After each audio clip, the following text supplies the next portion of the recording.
Jeb's going to reduce the size of government. You're out of your freaking mind. You done lost it. Oh, my gosh. Anyway. Points out is that the country was born in an effort to avoid a heavy-handed leader who thought he could... Okay.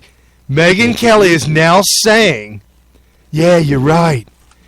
Donald Trump is trying to say we need a heavy-handed leader to get the trains to run on time. However, the founding fathers, didn't we run away from that heavy-handed leader? Oh, I see where the line of questioning is going here. Do we don't we want to get away from Trump? He's a heavy-handed leader. Megyn Kelly's done. I'm done with her, by the way. Just make it better and to re-empower the people to govern themselves as opposed to vest all this power in one man who said he could do it. It's right. Now he's a very talented politician. He has proven that over the last 6 to 8 months. And he's hit a nerve, and he's gone where the energy is. And a lot of times, I'm laughing and applauding right along with his supporters.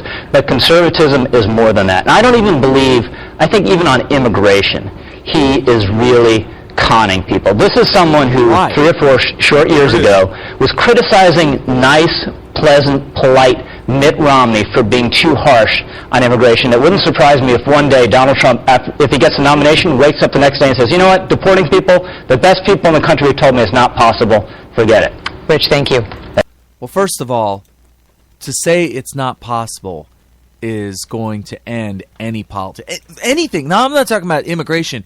Anything, if they say is not possible. If you want to tell me that it's not a good idea or not worth the money or the effort or whatever, that's fine. Make that argument. But if you try to tell me it's not possible, you're done.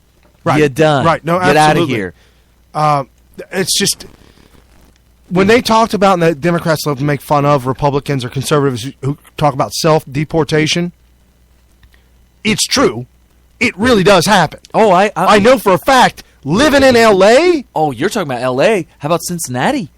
Before the housing crisis, they were building houses as fast as they could get the materials in. Right. And the whole build site was just covered in Mexicans. And I don't know whether they were legal or not, but they didn't know a single word of English. Right. And they were throwing up houses. Right. Soon as and of course you would see them everywhere, like out in town, during their off time.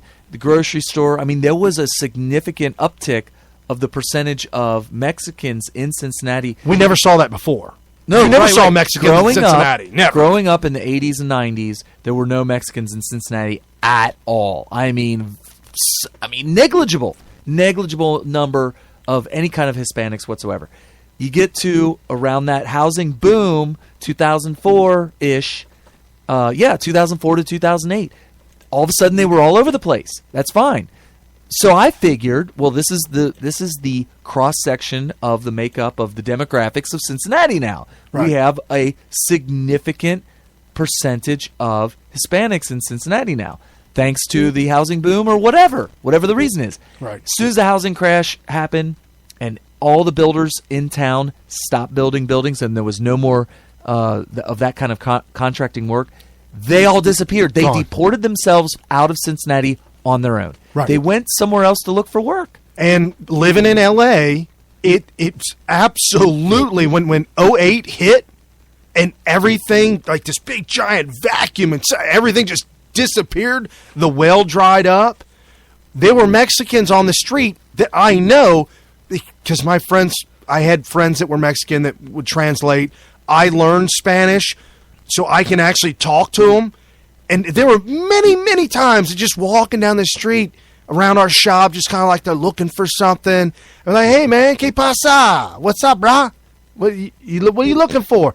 And you can tell, I'm sorry, you can tell the demeanor of someone who has just done something wrong, like broke into another country, don't know the rules, the laws, the land. This is the first time they've ever been here, and they don't even speak the English. Almost like I would think they would kind of look a little desperate. Yes. Of their situation. Very much so. So you get to talking to this guy, and he's like, yeah, man, I borrowed money to get this car, and then I borrowed money to get up here to get this car, and the guy I borrowed the money from, he stole the car from me.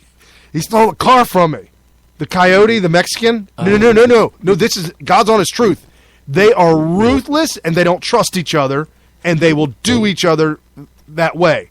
It's not a band of brothers, if you will.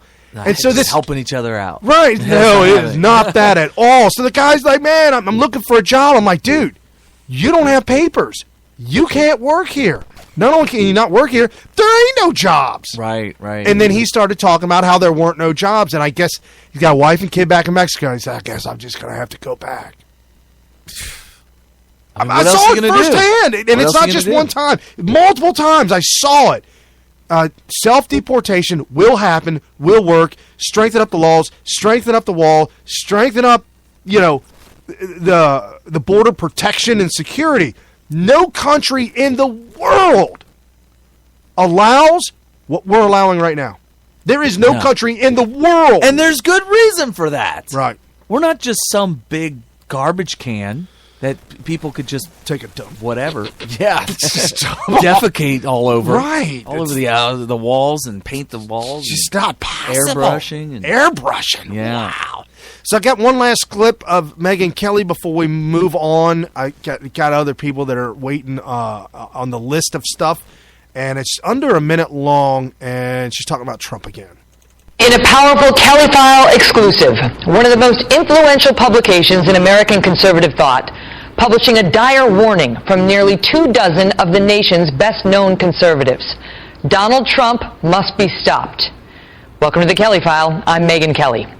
Less than an hour from now, this will be the cover of the well-known National Review. The cover page titled, Against Trump. The magazine, started by William F. Buckley Jr. more than 60 years ago, described a true conservative at the time as, quote, a fellow standing athwart history yelling, stop.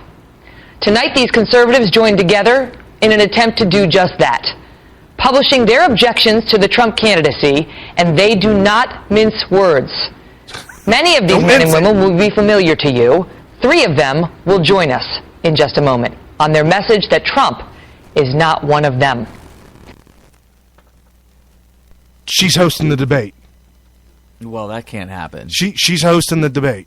Why would she think that it was okay to talk like this? It's pretty biased. Right. So Trump was in in like a press conference. He was in a presser, and people were asking him questions. And one of the reporters asked him about this National Review.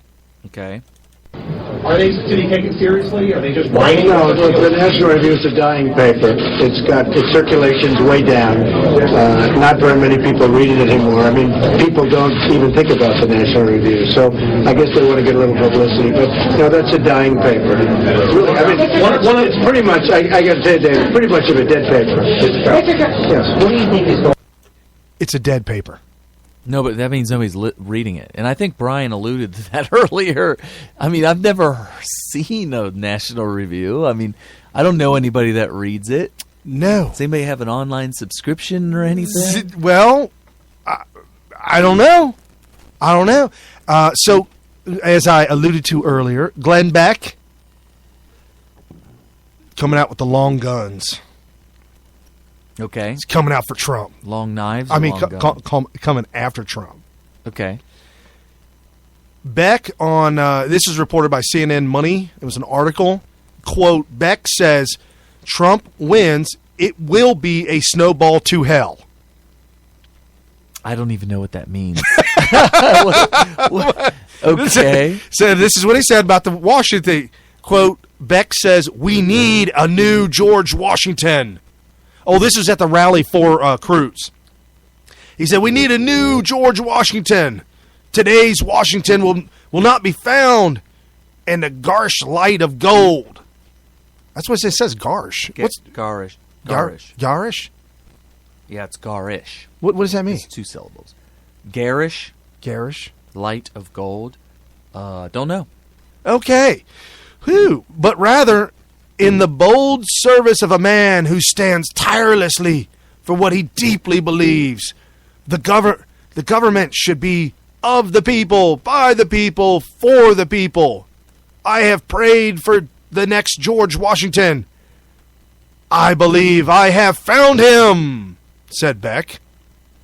So Beck is screaming that he has found the new George Washington, and Trump renewed, this is still by the same article, Trump renewed his feud with Beck. So I didn't know they had a feud, but apparently he had renewed it on Thursday, days ahead of the conservative commentator's scheduled campaign appearance with Ted Cruz.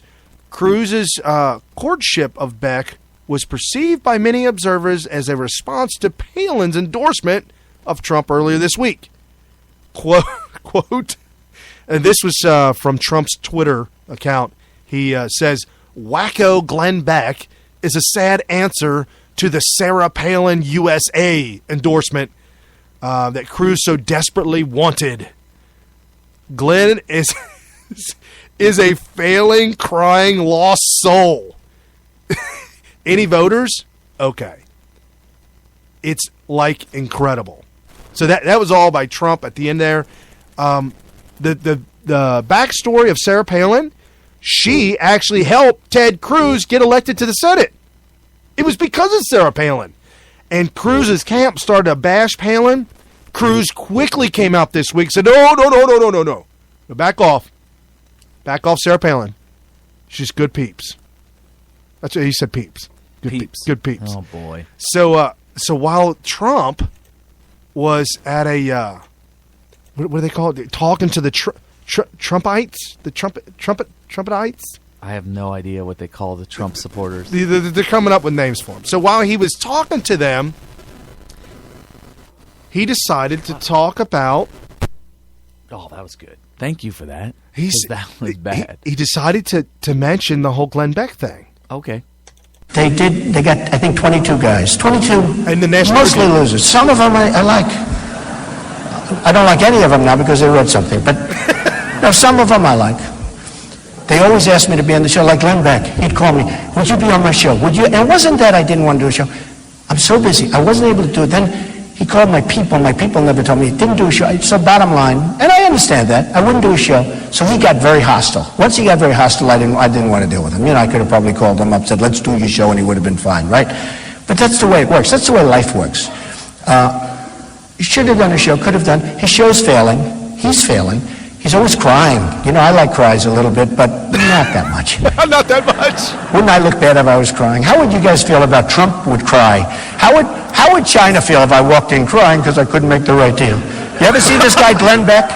You ever see Glenn Beck? Yeah, I cried when I was 1 year old. I was a baby.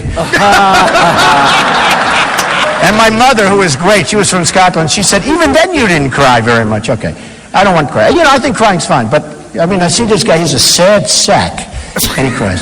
So, Glenn Beck was one of the people that wrote the thing. And by the way, he is failing. His thing is going down the tubes. He got fired from Fox. And I see a thing the other day where it's a Glenn Beck from a couple of years ago said he'd support Obama or Hillary over John McCain. I said, what's that? I supported John McCain. And he had to apologize. He said to me, did you see where he said that I supported Obama over John McCain? I was on John McCain's committee. And you know what happened? I supported McCain, he lost. I supported Romney, he lost. I said to my wife, this time I'm going to do it myself, okay? Enough. I don't.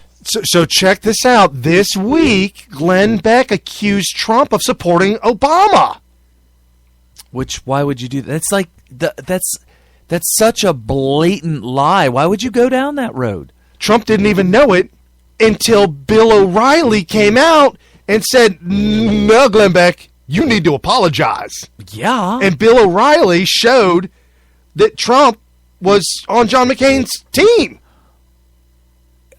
What are we talking about here, folks? What are we doing here? They're not even remotely accurate anymore.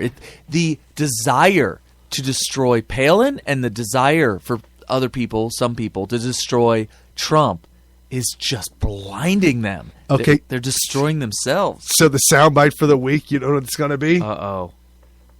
Sad sack. What did he mean by sad sack? Did he mean a sad sack of potatoes? Well, it's an expression. I was bleeding out my eyes. I was bleeding out from everywhere. Or wherever. When somebody says sad sack, I've never stopped and wondered what sack they were referring to. Well, did you ever hear the third word of that? No. Oh, starts with